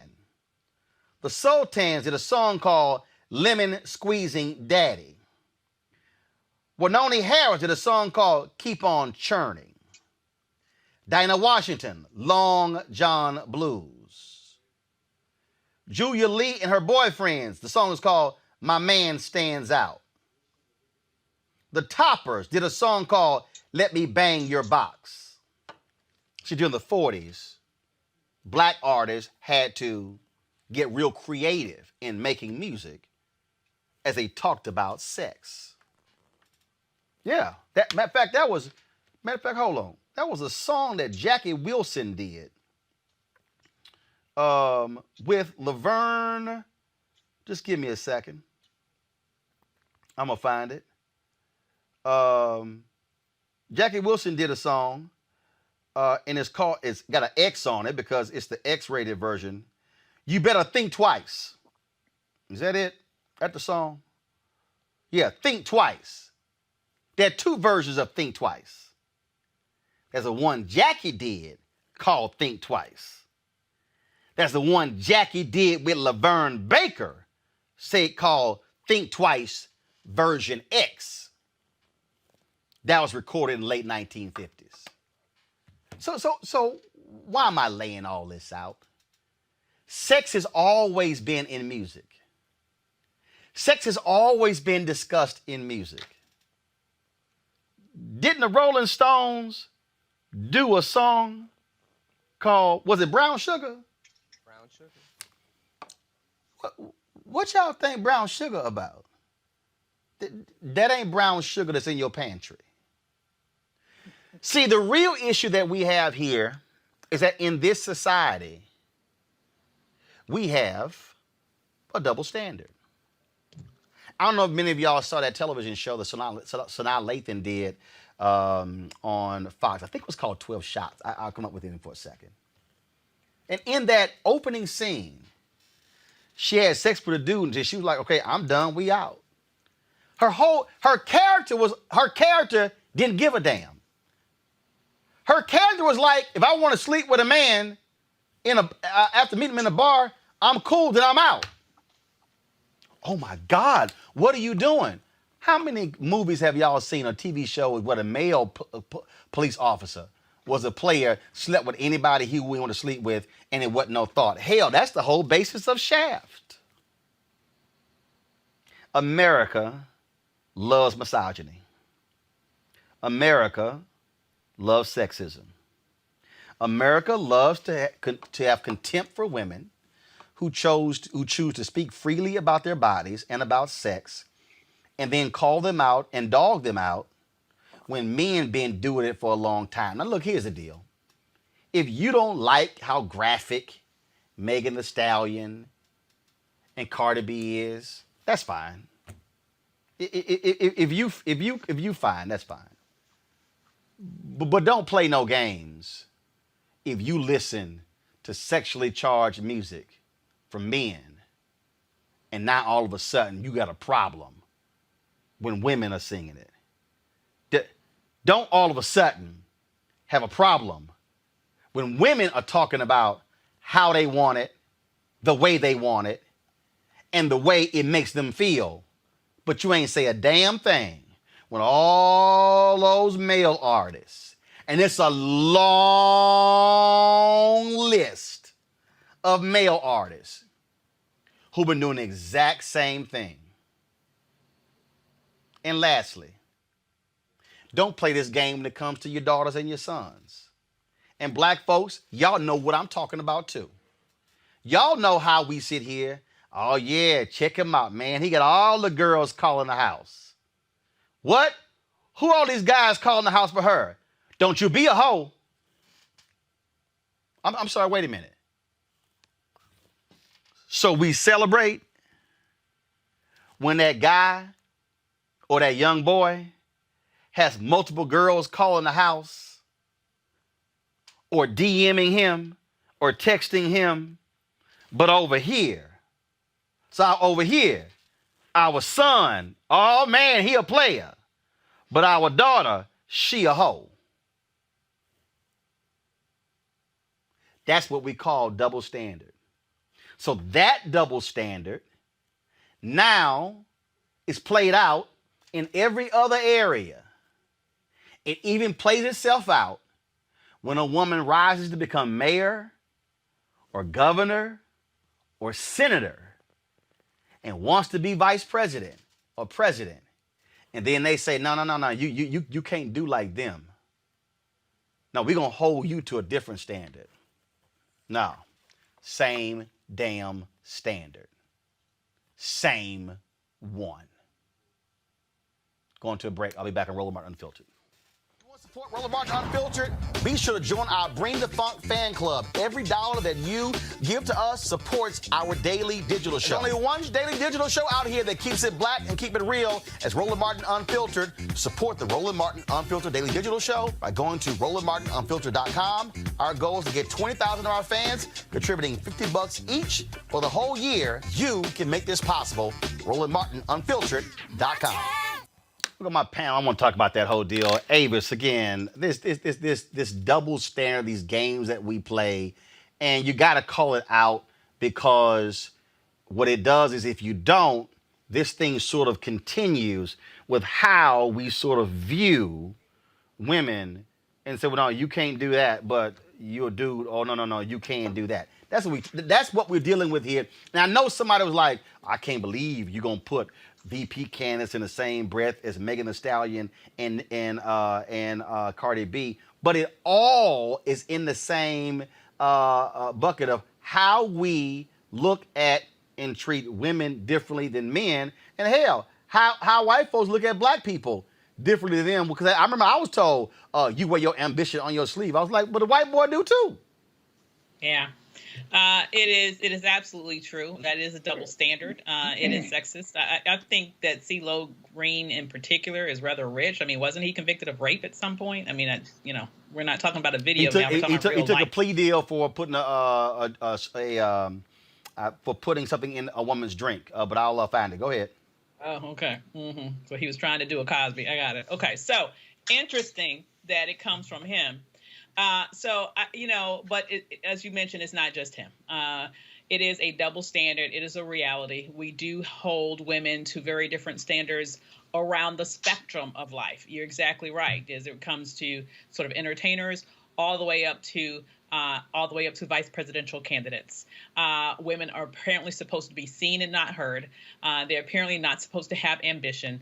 They're apparently not supposed to be able to outwardly express their desires, but men are supposed to be able to do all of those things and more. And it's wrong, and it needs to be eliminated. That is not what we would have if we had a more fair and just cultural tradition, not only in this nation, but throughout the world. And Lenny, and here's the deal. What I mentioned, the song by Kellis. I also mentioned there were some other songs that women had done, again, where people had issues with the song "Put It in Your Mouth" by Akinele.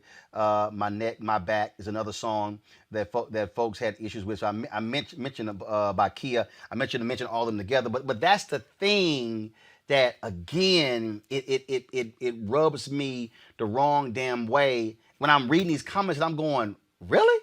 Like, y'all got something to say? And y'all ain't say nothing about all this over here. And then when I'm reading on the weekend, all the crap when it comes to the VP, this person, that person, when I'm like, all these men, hell, you were ambitious? Ambitious is when you can be the mayor of a town that's less than 150,000 and you think you can be president. Mayor Pete? Come on, dog. You're right, and it's funny because a lot of these folks, let's just be real, these are people that are close to my age that have daughters now, and they're regretting how they treated women when they were their daughter's age. But then, back in the early 90s, we're sitting there with a group called TLC singing a song called Ain't Too Proud to Beg, and other type of songs like that. When it's you having that quote unquote fun, it's okay because you're doing things and that's your quote unquote dirt when you were young. But when you get a little older, you start feeling guilt. The truth is, it's the same standard. Either you have the standard or you don't. Look, the song with those two didn't bother me that much. Doesn't mean I'll necessarily listen to the song, but it is what it is. It's entertainment. It's people expressing themselves. I grew up a Prince fan. I'm the last person that should be judging anybody on any type of song like that. I've been listening to that stuff since the early 1980s. I'm only born in 72, which tells you how young I was when I first discovered Prince. So there's a lot of people that could say that about the Beatles, that could say that about Elvis Presley, that could say that about Chuck Berry, that could say that about Little Richard. We can do this, as you pointed out, Roland, for a while, but it does go to something deeper, which is this. We have never truly solved the riddle of how do we truly have a gender equal society. I think that our generation has been a lot better at it. I can care less if a woman's president of the United States or running the local bank or running the school or anything else, because intellect is intellect. Talent is talent. A leader can be a man or a woman, can be black, white, Indian American, Latino American, anything else.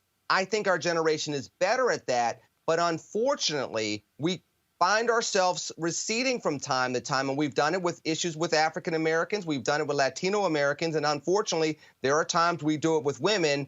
And the really tragic thing is the fact that men can get around their male identity and still project against women in a way that is archaic and unnecessary. And we use instances such as the video to justify every other instance that it plays out in our society. No, come on. Here's my whole deal, Michael. And this is where older black folks got to shut up. That's why I read all them damn songs. I don't want to hear all that bullshit when you listen to Marvin Cease Candy Liquor. I don't want to hear it when you listen to Clarence Carter stroking.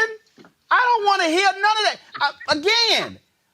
Look, listen to Prince's song, Let's Work. He ain't talking about going to work. Let's just say nothing bad about Prince, okay? Nobody's going to say No, nothing bad about Prince. it ain't saying nothing bad. It's being real. Prince saying Let's Work, he was not talking about a 9 to 5.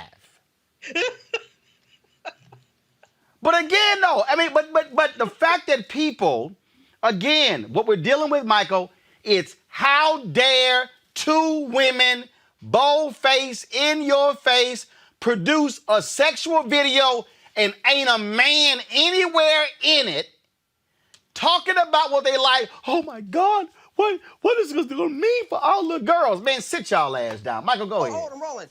Let me say hold on, Lenny. Michael, go ahead. Go ahead. But first I have to co-sign on defending Prince, so we're all on that page. I know.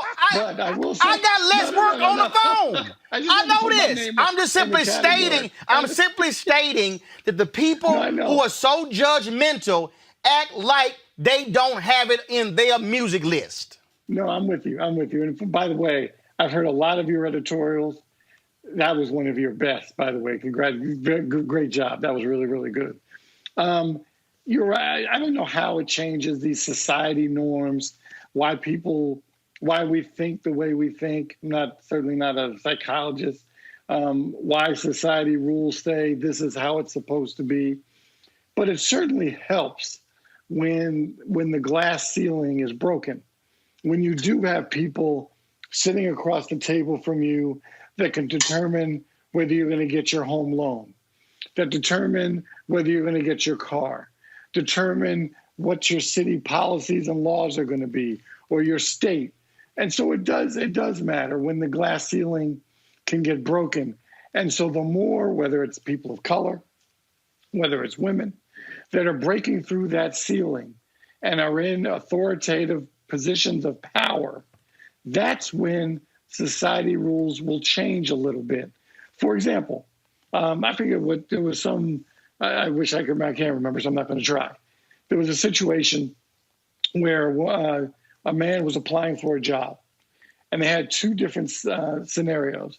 One was the person who was interviewing him was a man. And the two men were talking about the job, and a woman walks by the room. I guess supposed to be an attractive woman. And of course, they make a comment. Not of course, they made a comment for this particular story. Then it was a man being interviewed by a woman. Woman walks by, nobody said anything. Quiet, respectful, nothing. So it actually does matter when you can break that ceiling, put people that are different from white males into positions of power.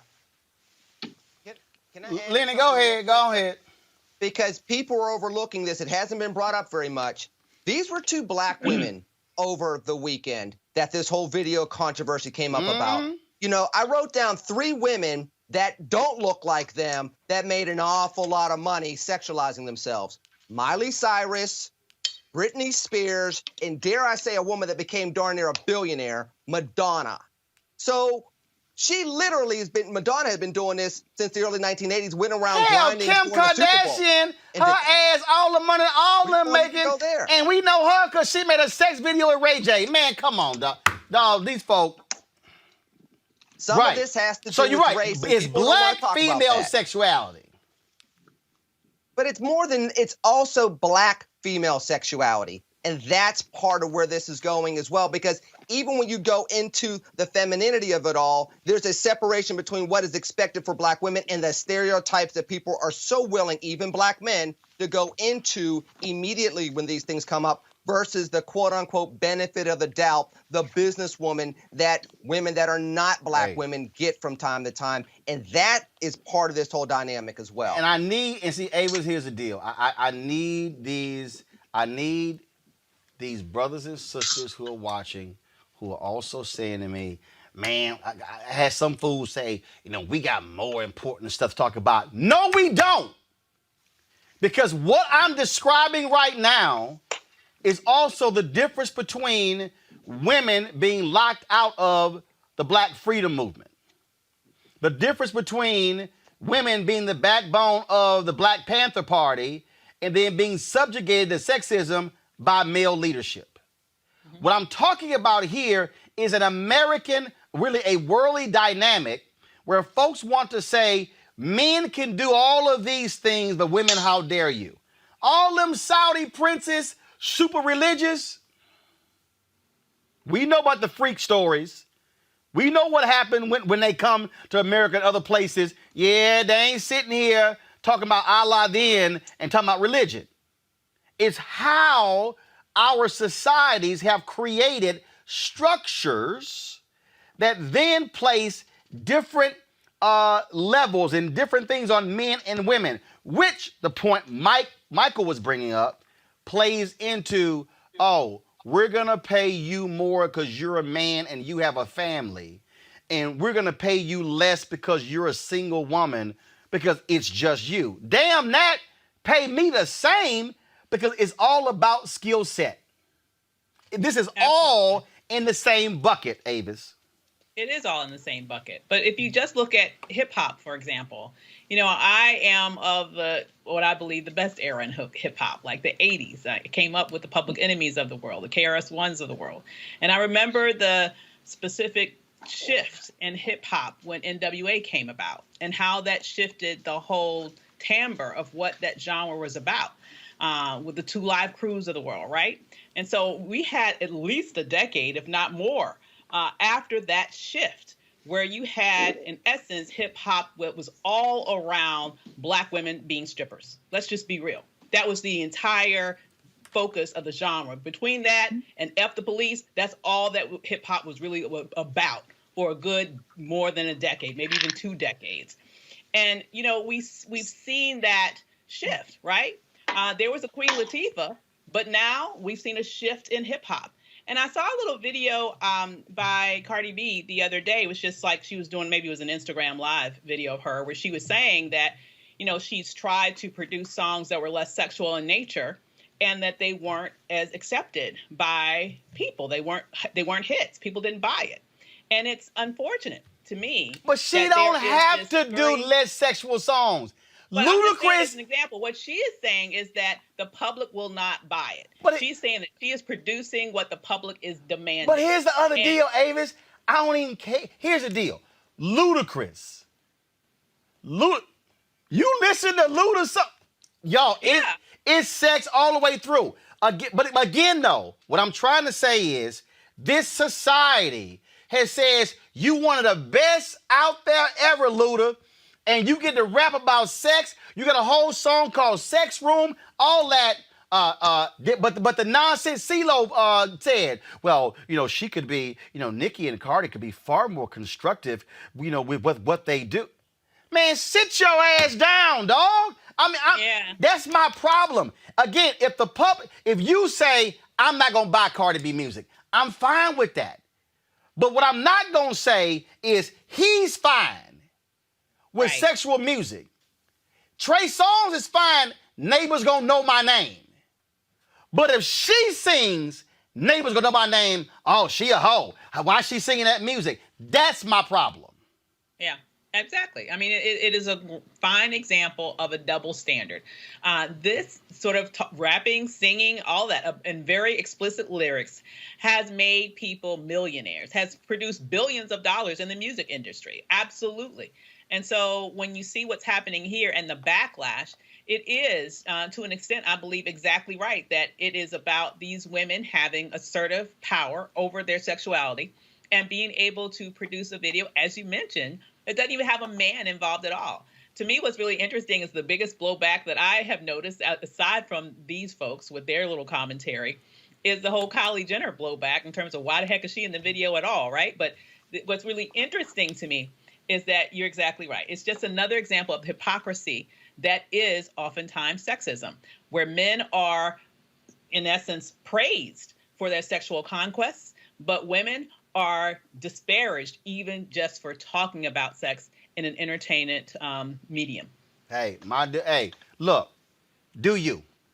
If the public say we don't want it, fine, then you're going to change what you do. But it's not going to be this little double standard that exists there. It's just not going to happen. Y'all, I got to talk about this story here. I want to get your thoughts. Massachusetts, biggest companies do not have a single black board member. The biggest public companies in that state, not one black board member. Black folks make up 7% of the Massachusetts population, 12% of the United States underrepresented. Boards are now under pressure to nominate black directors. Some of Massachusetts' most prominent companies without a black board member include BJ's Wholesale Club, Dunkin' Brands, HubSpot, State Street, TJX Companies, and Wayfair. And our companies have given all kinds of reasons why their boards aren't more diverse. The top two reasons have been that the turnover is slow and they can't find enough qualified candidates. That's a damn lie. Why? Because folks like John Rogers have an entire initiative, Michael, for black board members. That ain't gonna fly. But here's the other piece. This is where, and I'm gonna go ahead and say it. I ain't got a problem saying it. I'm gonna call him too. I need Deval Patrick to say something. I need Deval Patrick. Now he should have done it when he was governor. I need Deval to do what Maynard Jackson did when he said, "Y'all public, guess what? No black board members. We're not gonna do business with you as a city." That's what Massachusetts should be doing. That's what the mayor of Boston should say. That's what the governor should say. State legislature, y'all can't find no black board members. We will not do business with you in this state. And Congresswoman Presley, too, who I'm a big fan of. I went to school in Boston and, wonderful city. But I never, ever thought about ever living there after college and after law school because there's never a sense of a black power structure base. And I know there is, and I know a lot of people, a lot of my friends from Boston are going to text me later and say, They'll get over it. They'll get over it. But there are some, I'm not suggesting there are none, but it's not like, other cities, major cities in the country. So that spreads to those companies. And then they say, well, you know what? We can't find a board member, a diverse board member, so we just keep it moving to our friends. And until folks are held to account, like with anything else, like you mentioned, the initiative that John Rogers of Aerial Management does, Aerial Capital in Chicago, until they could have called him and said, hey, send us a couple candidates. But they chose not to. These are decisions that companies make till they're held to account. It's going to continue. Lenny. I mean, these are the ways that Black lives truly matter. You have to have Black leadership. And I remember when I was still living in Chicago, when I went on a trip with Reverend Jackson, and that was one of the things he actually brought up. People thought that he was talking about jobs on the lower end, and he's in these board meetings saying, nobody around this table looks like me, and I came here last year and brought this up, and nobody looked like me, and I came here 2 years ago, and nobody looked like me. These are things that when you start seeing progress, those are the things that you should be seeing. How do you get more diversity in leadership so that you are able to bring about first a sense of social justice, but even from an economic standpoint, if you're Dunkin' brand and you know that you sell an awful lot of coffee and donuts across the country, why wouldn't you want to have people towards the top of leadership knowing how to better serve communities where you can increase your market share? It's good business sense to be more diverse in a country of 330 million people. Unfortunately, when we talk about Black Lives Matter, too many people want to focus on what's going on in the streets and don't realize that when you're talking about systemic racism, you're also talking about the boardrooms. You're also talking about business ownership. You're also talking about the decision makers necessary to bring about the change. And if they're not diverse, that change is going to be slow, painful, or not coming at all. And they need to have some type of pressure points applied to them quickly to start showing that there's an error in their ways, and there are ways to remedy this in a proper sense. Avis. Absolutely. And I would be curious to know if they did actually put out a statement saying that Black Lives Matter, because, for a minute there were so many corporations that sort of jumped on the bandwagon, at least with talking the talk. But there's a difference between talking the talk and walking the walk. There's really no excuse for not having a Black board member in 2020. You cannot say that you can't find any. You cannot say that Black people don't exist. It is intentional.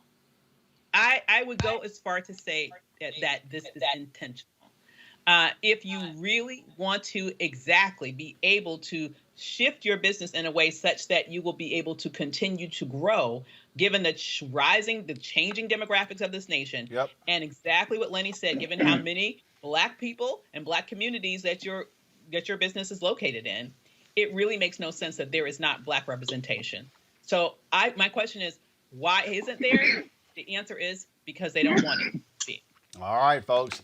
All right, a new round of anti-Trump ads. Man, hitting him hard. Roll it.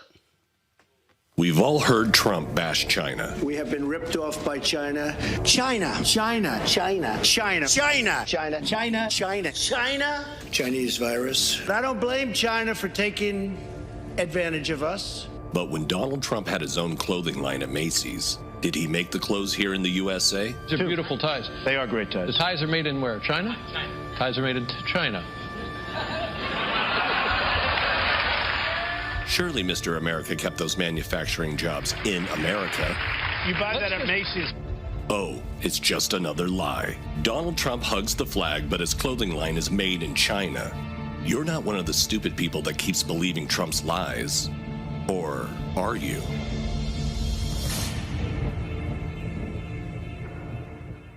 I want to talk to the Trump supporters for a minute. I think he's a kook. I think he's crazy. I think he's unfit for office. You've been a damn good president. Thank you, thank you, thank you, thank you. And thank you more than anything else for putting up with the never-ending bullshit you have to go through. He's a jackass. Every time I turn around, I'm being asked about Donald Trump, saying one dumb thing after another, and I'm tired of it. President Trump deserves the Nobel Peace Prize and then some. He's a race-baiting, xenophobic, religious bigot. No, I don't think he's a xenophobic, race-baiting, religious bigot. I've never known an impeachment trial without a witness. That's frankly not fair. I am clearly made up my mind, so I don't need any witnesses. Yeah, well, boo yourself. Trump's the best golfer. So I don't give a shit. Over our dead bodies. If you don't like what a politician's doing, fire them at the ballot box. It's this guy, Lindsey Graham. He's one of the dumbest human beings I've ever seen. The Lindsay Must Go PAC, or LMG PAC, is responsible for the content of this communication. A foreign nation is targeting U.S. soldiers, and there has been nothing from the president. U.S. intelligence found that Russians offered a bounty if Taliban terrorists killed U.S. and British troops in Afghanistan. The information was presented to President Trump back in February. Neither the president nor his spokesperson has said whether Russia will pay a price. My dad was in the Navy. My uncle was in the Navy. My grandfather was in Korea. And now my son is in the Missouri National Guard. It's hard for a mom to stomach her son or daughter or any relative going to serve under this administration. There is no leadership. You had a phone call with Vladimir Putin on July 23rd. Did you bring up this issue? No, that was a phone call to discuss other things. It's horrifying for family members to have lost people in Afghanistan and now wonder if their sons or their husbands or their brothers were killed because of bounties, and that the United States looked the other way. Trump seems to be Putin's ally, and Putin is not an ally to our nation or to our servicemen. President Trump called reports of a Russian bounty on American troops in Afghanistan a hoax. Trump is a disaster for our military. Trump has been a disaster for this country.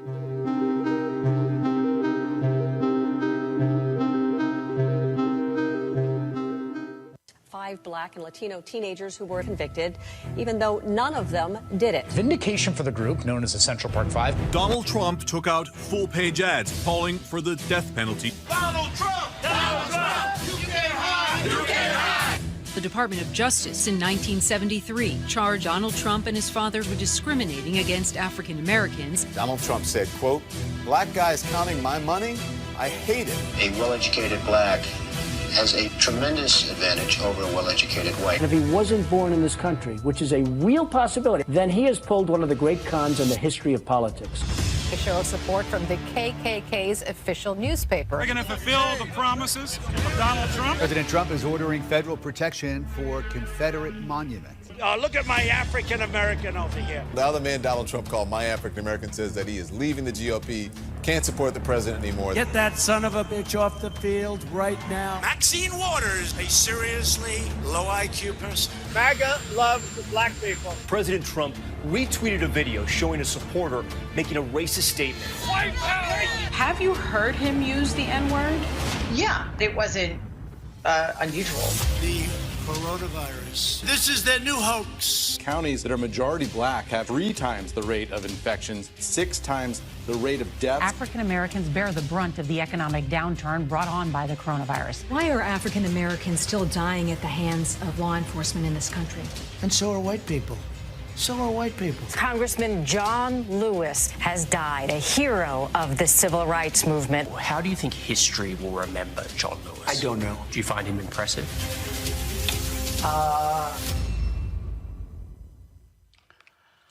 I gotta admit, Lenny, that damn Lindsey Graham ad, that sucker should just be on a loop in South Carolina with Jamie Harrison facing him. That is a very powerful ad.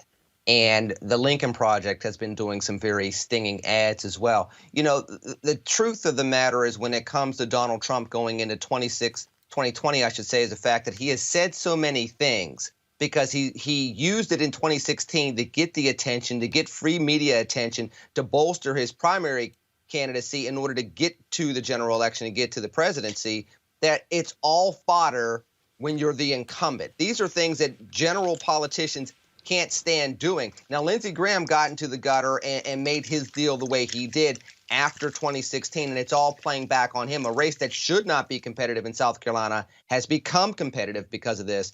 But you're going to see more of these stinging type of ads where you're going to see the duplicity of comments coming out as it's playing against the foil of a pandemic, as it's playing against the racial tensions that are going on, as it's playing against the economic tensions that are going on right now.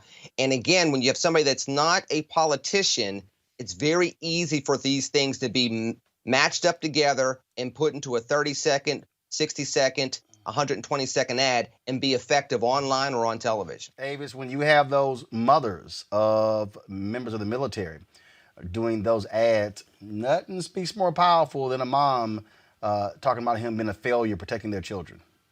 Absolutely. And it's absolutely true. I mean, that's what makes these ads so powerful. It's not like this is hyperbole. It's not like it's anything that's made up.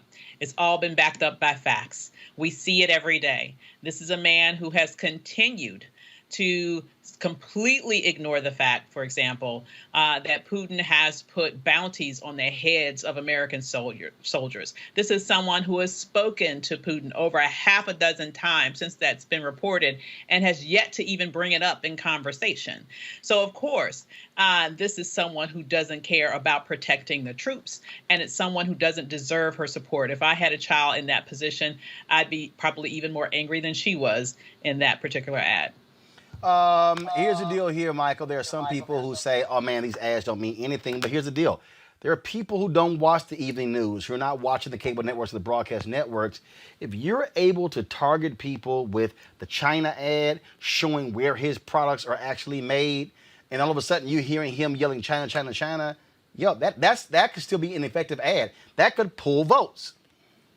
Oh, absolutely. And I understand that people say that these things don't work, but I guarantee you, as a former elected official and politician, we wouldn't spend money on ads if they didn't work.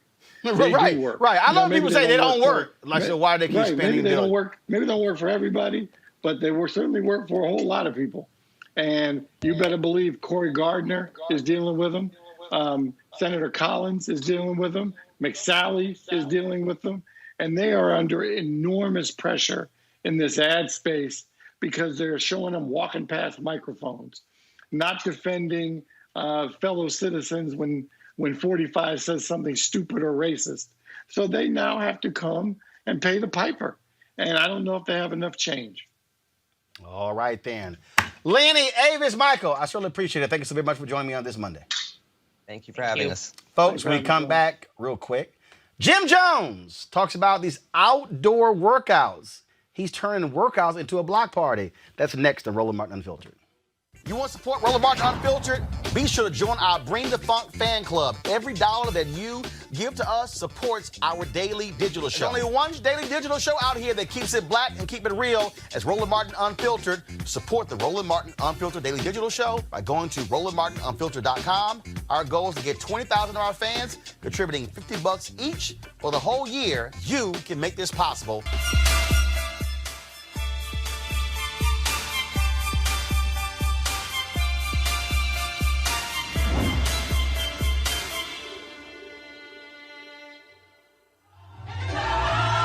Good. For 10, 9, 8, 7. Let's put I need everyone to drop down to a squat right now. Drop it down low.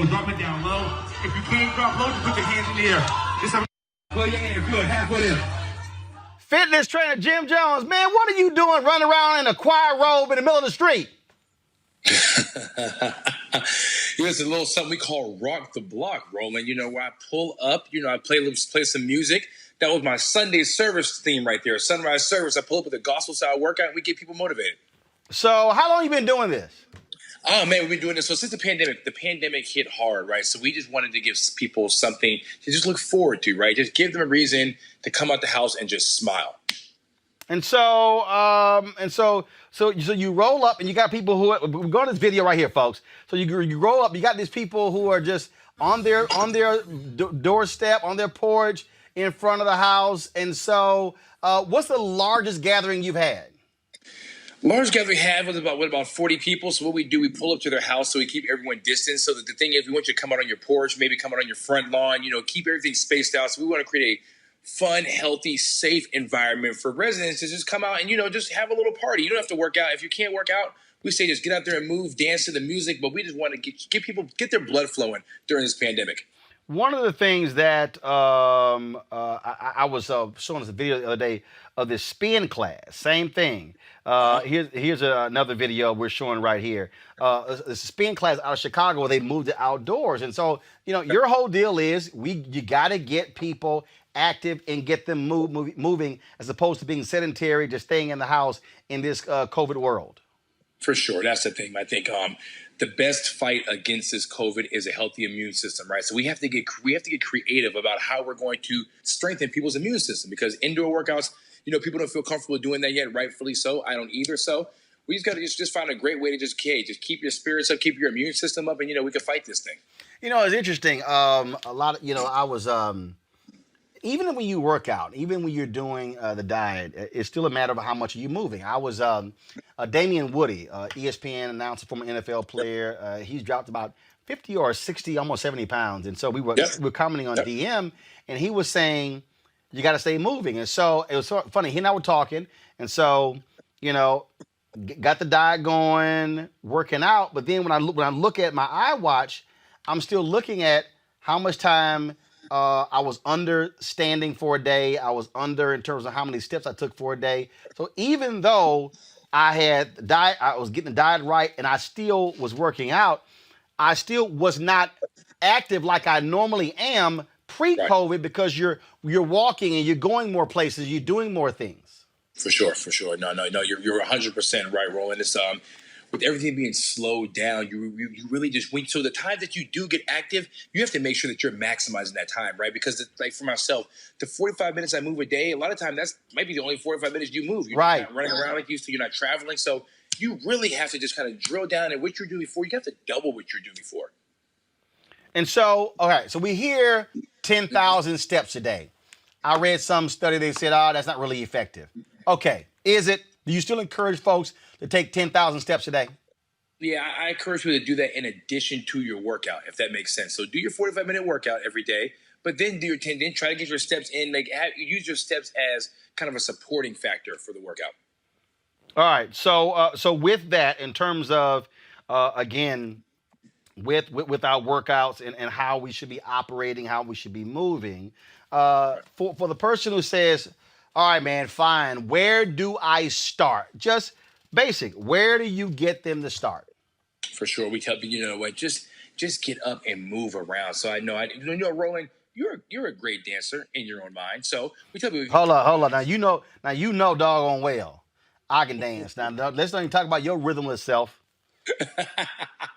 So take you for example, if you like to dance, just turn some music on and dance, right? So just do anything that will start to get you active. I think what you don't want analysis, but you don't want paralysis by analysis. You want to just analyze, what should I do? How should I start? And you do nothing, right? So we tell people, just do something. Get out there, dance, walk, ride a bike. You know what I'm saying? Get out there, do some air squats, do some push-ups, and roll. If you like rolling, you can do that percolator, You and I talk about this as well, and this is the last question for you. How folks say, I want to lose 30 pounds.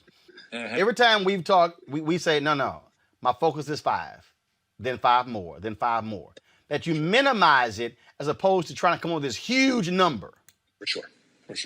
Yeah, bro. It's like anything else in life, right? You got to take steps, right? Now, people have these huge goals. They're like, I got to lose 30 pounds. I have to lose 20 pounds. The doctor said this. I got to fit into this. Just stop all that, right? It's nothing in life. You don't make $1 million overnight, is what I tell people. You got to just kind of break it down and set yourself very small metrics.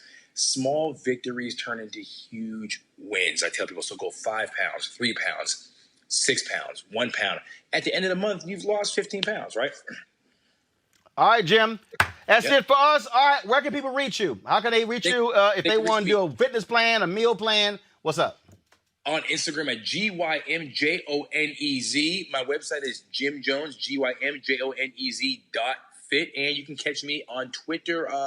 I'll tweet, Roland. You just retweet it. Everyone, you have a huge following. So yeah. You desperately need my help. Yeah, you desperately need my help.